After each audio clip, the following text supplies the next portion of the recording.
CAA নিয়ে সাধারণ মানুষের মধ্যে তৈরি হওয়া বিভ্রান্তি দূর করতে এগিয়ে এলো দুটি সামাজিক সংগঠন, মেমারি উদ্বাস্তু মঞ্চ এবং দেশের ডাক। সংগঠন দুটির যৌথ উদ্যোগে শনিবার পূর্ব বর্ধমান জেলার মেমারির পারিজাতনগর বটতলায় অনুষ্ঠিত হলো একটি বিশেষ ক্যাম্প, সিএএ আবেদন সহায়তা ক্যাম্প। তাদের দাবি, কেন্দ্রীয় সরকার কারো নাগরিকত্ব কেড়ে নেবে না, বরং প্রত্যেকেই যাতে ভারতের নাগরিক হতে পারেন তারই ব্যবস্থা করা হচ্ছে। মূলত 2014 সালের আগে বাংলাদেশ বা অন্য কোনো দেশ থেকে ভারতে এসে বসবাসকারী নাগরিকদের ফর্ম ফিল আপ নিয়ে অসুবিধা হচ্ছিল বলে জানা যায়। সেই সমস্যার সমাধান করতেই এই ক্যাম্পের আয়োজন। ক্যাম্পে উপস্থিত আবেদনকারীদের জানানো হয় ফর্ম পূরণ করার সময় কি কি নথিপত্র প্রয়োজন হবে। এই উদ্যোগ প্রসঙ্গে দেশের ডাক ট্রাস্টের পক্ষ থেকে দেবজিৎ সরকার জানিয়েছেন, সিএএ নিয়ে সাধারণ মানুষকে বিভ্রান্ত না করে সঠিকভাবে নথিপত্র জমা দিতে সহায়তা করাই আমাদের মূল উদ্দেশ্য।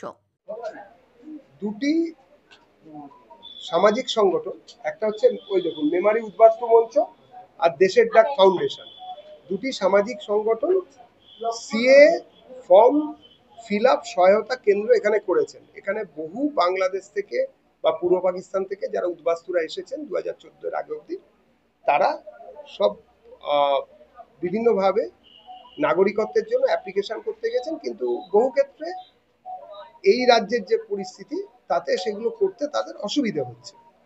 সেই অসুবিধে কাটানোর জন্য, যাতে তারা সুষ্ঠুভাবে করতে পারেন এবং জানতে পারেন কি করে করতে হয়, সেই অ্যাওয়ারনেসটাকে তৈরি করার জন্য এনারা এসেছেন, আমরা এসেছি দেশের ডাকের পক্ষ থেকে। তাদের কি কি এখানে ডকুমেন্ট লাগছে? ডকুমেন্ট হচ্ছে সিএ ডকুমেন্টে, মানে সিএ আইনে যে যে ডকুমেন্টের কথা বলা আছে সেই ডকুমেন্টের কথাই বলা হয়েছে। আলাদা করে তো কিছু বলার জায়গা নেই।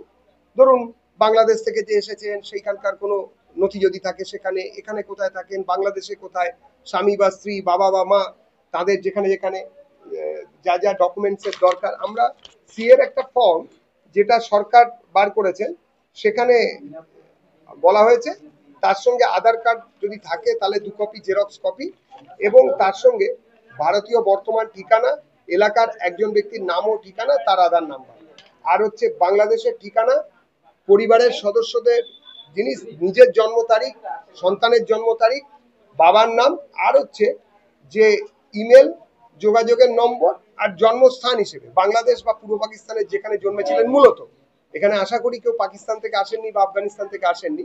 যদি পাকিস্তান বা আফগানিস্তান থেকেও কেউ আসেন তাহলেও তিনি এই সুবিধাগুলো পাবেন ভারত সরকারের সিএএ আইন যে নতুন হয়েছে অ্যামেন্ডমেন্ট, সেই অনুযায়ী।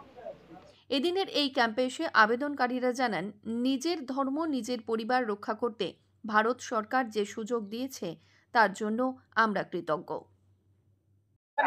এখানে এসেছি আমরা সিএর জন্য, অর্থাৎ আমাদের নাগরিকত্ব পাওয়ার জন্য। আমরা ওপার বাংলা থেকে হিন্দুরা এসেছি বিভিন্ন সমস্যায় পড়ে, তাই ভারতের কাছে আমরা চাই যে আমরা যাতে এখানে নাগরিকত্ব পাই, সঠিকভাবে বসবাস করতে পারি। আমি এসেছি 92-তে এসেছি। ধর্ম ব্যাপার, ওখানে আমাদের ধর্মকে বাঁচিয়ে রাখা কঠিন ব্যাপার ছিল, সেই ধর্মকে বজায় রাখার জন্য আজকে আমরা এসেছি, যাতে ভারতবর্ষে গেলে আমাদের পূর্বপুরুষদের সেই ধর্মীয় তত্ত্ব, ধর্মীয় ভাব এবং আমি আমার সেই ধর্মকে বজায় রাখতে পারি, আমার স্ত্রী, পুত্র, কন্যা, ছেলে মেয়েকে সঠিক রাখতে পারি, যার জন্য এখানে আমরা এসেছি। এই যে আজকে ভারত সরকার যে সিএ ব্যাপারটা এনেছে, এটা কতটা গুরুত্বপূর্ণ বলে আপনার? আমার ব্যক্তিগত মতে এটা গুরুত্বপূর্ণ, কে কতটা গুরুত্ব মনে করলো সেটা আমার দেখার নেই, কিন্তু আমার ব্যক্তিগত মতে এটা আমার একান্ত প্রয়োজন। আমাকে বাঁচতে হলে, আমাকে থাকতে হবে। আমাদের জন্য ভারত সরকার তো অশেষ ধন্যবাদ, যার জন্য আমরা এখন এখানে টিকে আছি বা টিকে থাকবো অদূর ভবিষ্যতে বা দূর ভবিষ্যতে, দুটোই। আমি চলে গেলে আমার ছেলে মেয়েরা থাকতে পারে, ভালোবাসতে পারে, বা তাদের হিন্দুত্ব বজায় রাখতে পারে, তারা সুখে থাকতে পারে, জাতি ধর্ম নির্বিশেষে থাকতে পারে, বা তাদের নিজের মানে পিতা ঠাকুরদাদার যে ধর্মটা সেটাকে ত্যাগ না করতে হয়। এর জন্য ভারতের সরকারকে আমরা অশেষ ধন্যবাদ জানাই। অনেকেই হয়তো এই বিষয়টা অতটা গুরুত্ব দিচ্ছেন না, বা যে অ্যাপ্লিকেশন সেটা করছেন না, যারা অন্য দেশ থেকে এসেছেন তাদেরকে কি বলবেন? এবার ব্যাপার হচ্ছে কি, অনেক সময় বোঝার ভুল হয়, সবাই তো সমান জ্ঞানী নয়। এবার নিজের জ্ঞানটাকে আত্ম উপলব্ধি করতে গেলে আশেপাশে জানতে হবে, বুঝতে হবে। জানা বোঝার পরে তখন তার সে আত্মজ্ঞান যখন আসবে তখন সেও এই পথে যাবে। দীনেশ শীল ও মৃত্যুঞ্জয় যশের রিপোর্ট, সংবাদ আজকে নিউজ।